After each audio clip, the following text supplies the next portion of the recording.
স্বাগতম বন্ধুরা, আমি সুমিত দাস জয়। আমার চ্যানেলে আপনাদের স্বাগতম জানাই। আপনারা যদি নতুন কিছু শিখতে, মজার কন্টেন্ট উপভোগ করতে এবং প্রেরণামূলক ভিডিও দেখতে চান তাহলে ঠিক জায়গায় এসেছেন। প্রতিদিন নতুন নতুন ভিডিও নিয়ে আসছি যেগুলো আপনার জীবনে একটুখানি হলেও আনন্দ আনবে। এই চ্যানেলটি সাবস্ক্রাইব করুন এবং বেল আইকন চাপুন যেন কোনো আপডেট মিস না করেন। চলুন শুরু করি আজকের ভিডিও। আজকের ভিডিওতে আলোচনা করবো একটা ইঞ্জিনের বিভিন্ন অংশ এবং অংশের নাম নিয়ে। তো আপনারা জানেন ইঞ্জিনের 4টা অংশ থাকে গাড়ির ইঞ্জিনের। প্রথমটি হচ্ছে tappet cover, engine head, engine block এবং অয়েল সাম। এখন যে অংশটা দেখতে পাচ্ছেন এটা হচ্ছে ইঞ্জিনের একটি গুরুত্বপূর্ণ অংশ। এটা ইঞ্জিনের উপরে থাকে, এটার নাম হচ্ছে ট্যাপেট কভার। এই বাম পাশে যে গোল কালো জিনিসটা দেখতে পাচ্ছেন এটা হচ্ছে ট্যাপেট কভারের ফিলার ক্যাপ। এটা দিয়ে ইঞ্জিন অয়েল ঢালা হয়। এই যে ডান পাশে যে ছোট দুটো দেখছেন এই দুটো হচ্ছে চেক বাল্ব। এই দুটো কানেক্ট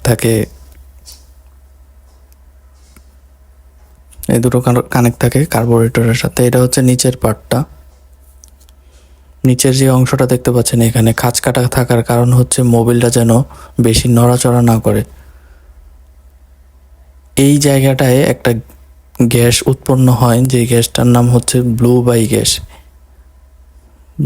গ্যাস। এখন যে জিনিসটা আমি ধরেছি এটা হচ্ছে গ্যাসকিট। এই জিনিসটা সবসময় নরম থাকবে, নরম থাকলে ভালো আছে, এবং শক্ত হয়ে গেলে এটা অবশ্যই পরিবর্তন করতে হবে নির্দিষ্ট সময় পরে। দেখতে পাচ্ছেন এটা হচ্ছে গ্যাসকিট। এবার এই যে চেক বলের ভিতরে, চেক বলের মধ্য দিয়ে এই যে গ্যাসটা উৎপন্ন হয় ব্লু বাই গ্যাস, এটা আবার ইনটেক মনিফোল্ড দিয়ে ইঞ্জিনের মধ্যে আবার প্রবেশ করে যেন পরিবেশের ক্ষতি না হয়। তো দেখতে পাচ্ছেন ট্যাপেট কভারটা কিরকম থাকে।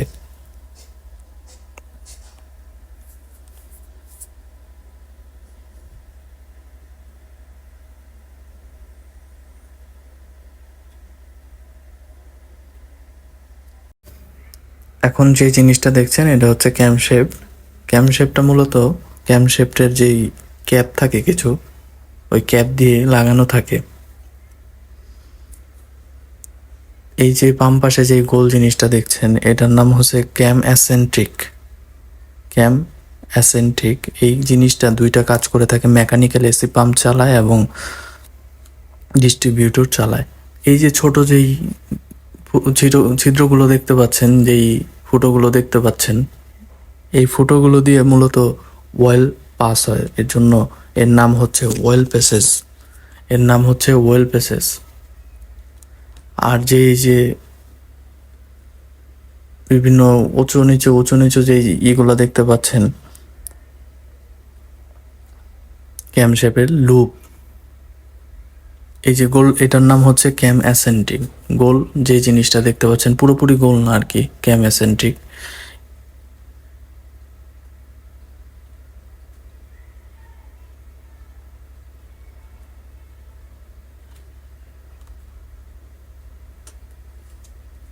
এই যেই গোল, যেই বড় জিনিসটা দেখতে পাচ্ছেন একদম গোল, এটা হচ্ছে ক্যাম শেপড গিয়ার বা ক্যাম শেপড স্পকেট। এখানে টাইমিং এর জন্য মার্ক দেওয়া থাকে, টাইমিং বেল্ট পরানো থাকে এই জিনিসটার মধ্যে। টাইমিং এর যেই ক্র্যাঙ্ক শেফটের সাথে ক্যাম শেফটের যে টাইমিং এর যে ইটা থাকে এখানে মার্ক করা আছে, দেখেন দুইটা ফুটোর মতো দেওয়া আছে। এই চিহ্নটা বিভিন্ন জায়গায় দেওয়া থাকে, অনেক সময় ক্যাম শেফট গিয়ারের মধ্যে দেওয়া থাকে, অনেক সময় সাইডের যেই এই যে এদিকে দেওয়া থাকে, এই যে এই জায়গাটার মধ্যে দেওয়া থাকে অনেক সময়।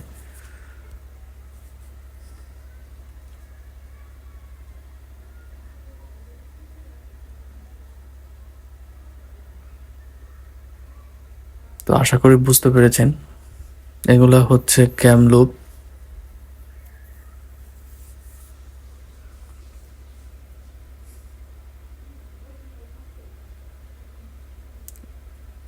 এবার দেখেন ক্যামশেপটা কিভাবে থাকে। এই উপরে যে জিনিসটা দেখছেন ক্যামশেফটের ক্যাপ, এটা হচ্ছে ক্যামশেফট ক্যাপ।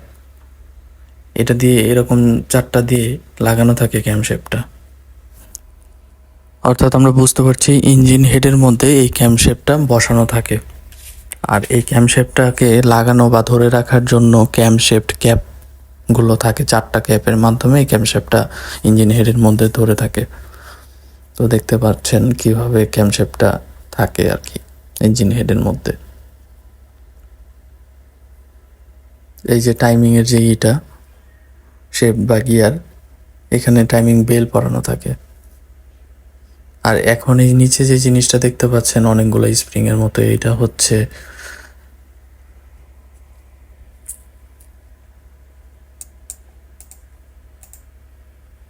Engine head.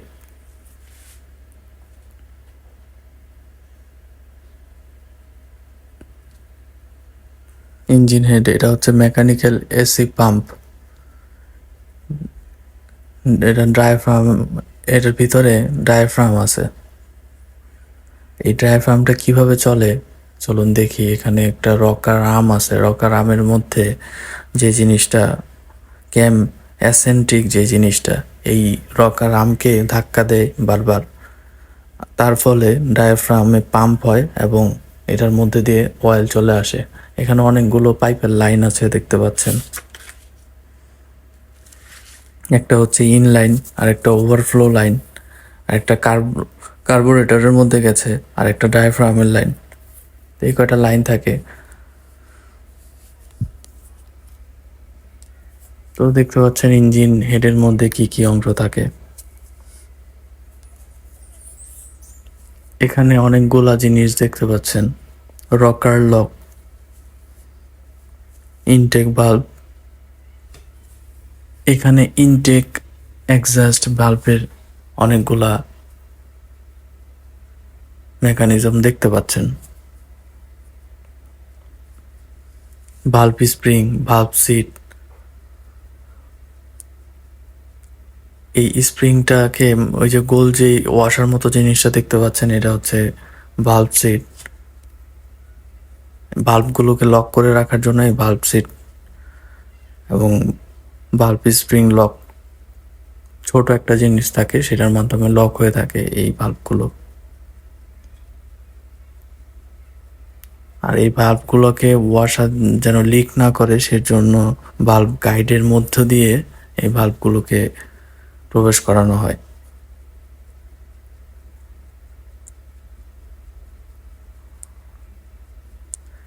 এখন একটা গুরুত্বপূর্ণ জিনিস আপনাদের সাথে শেয়ার করব।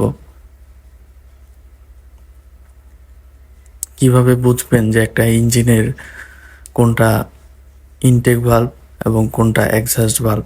তো এখানে এই ইঞ্জিনটার মধ্যে দেখতে পাচ্ছেন যে 3টা জিনিস, 3টা ভালভ আছে। তো 3টা ভালভ থাকলে কিভাবে বুঝবেন? তো এখানে দেখেন, এটার একটা নিয়ম হচ্ছে যে যেই ভালভটা বড় সেটা হচ্ছে ইনটেক ভালভ এবং যেই ভালভটা পরিষ্কার দেখতে সেটা ইনটেক ভালভ। তো এখানে দেখতে পাচ্ছেন এই দুটো হচ্ছে ইনটেক ভালভ, কারণ এই দুইটা যোগ করলে হয় বড়। আর এক্সস্ট ভালভের থেকে ইনটেক ভালভটা বড় থাকে সব সময়। তো এই দুটা হচ্ছে ইনটেক ভালভ, এই দুটা ইনটেক ভালভ এবং ওইটা এক্সস্ট ভালভ।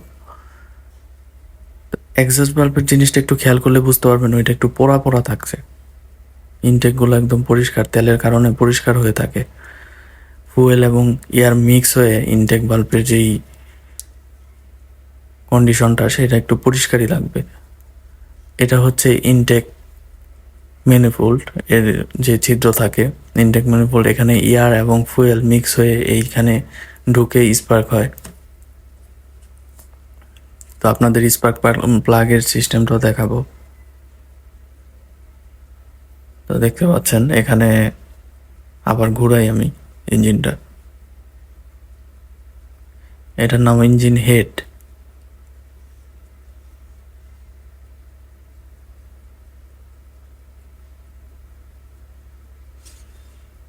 তো এখানে দেখেন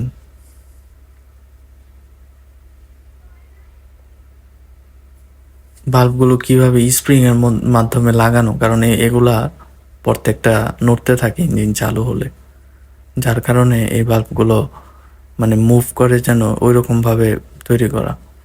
এই যে এখন যে জিনিসটা লাগাচ্ছে এটা স্পার্ক প্লাগ, এই প্লাগের মাধ্যমেই মানে ইঞ্জিনের মধ্যে ফুয়েল এবং এয়ারের যে মিক্সচারটা যেটা কার্বোরেটর থেকে আসে, সেই মিক্সচারটা এই স্পার্ক প্লাগের মাধ্যমেই ফায়ারিং হয় হাই ভোল্টেজের মাধ্যমে।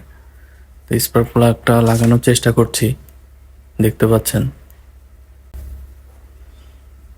এই স্পার্ক প্লাগের যে জায়গাটা, এটা একদম ওই বাল্বের কাছাকাছি চলে যায়, দেখতে পাবেন।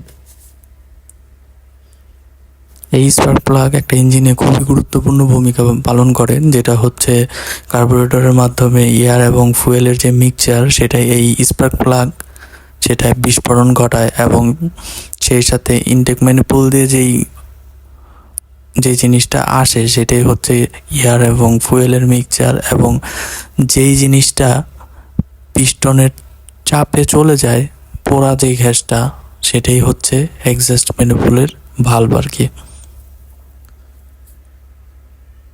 তো এখানে দেখতে পাচ্ছেন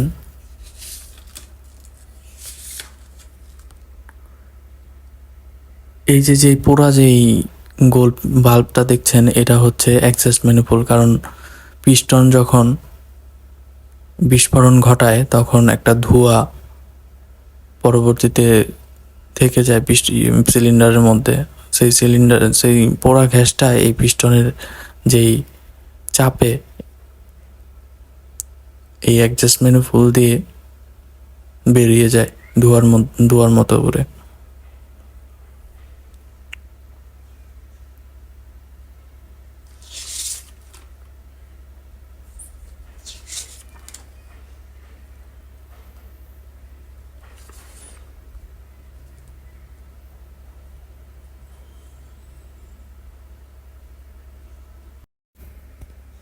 তো আমরা বুঝতে পারছি এখানে ইনটেক যে ভালভ, এই দুইটা দিয়ে এয়ার এবং ফুয়েলের মিক্সচারটা ইঞ্জিনে সিলিন্ডারে প্রবেশ করে এবং স্পার্ক ঘটিয়ে পিস্টনটা যখন স্পার্ক ঘটায়, এর পরবর্তীতে যে ধোঁয়াটা তৈরি হয়, সেই ধোঁয়াটা মূলত এই এক্সস্ট যেই ভালভ, এই ভালভটা ওপেন হয়ে ক্যাটালিটিক কনভার্টারের মাধ্যমে এই ধোঁয়াটা বেরিয়ে আসে।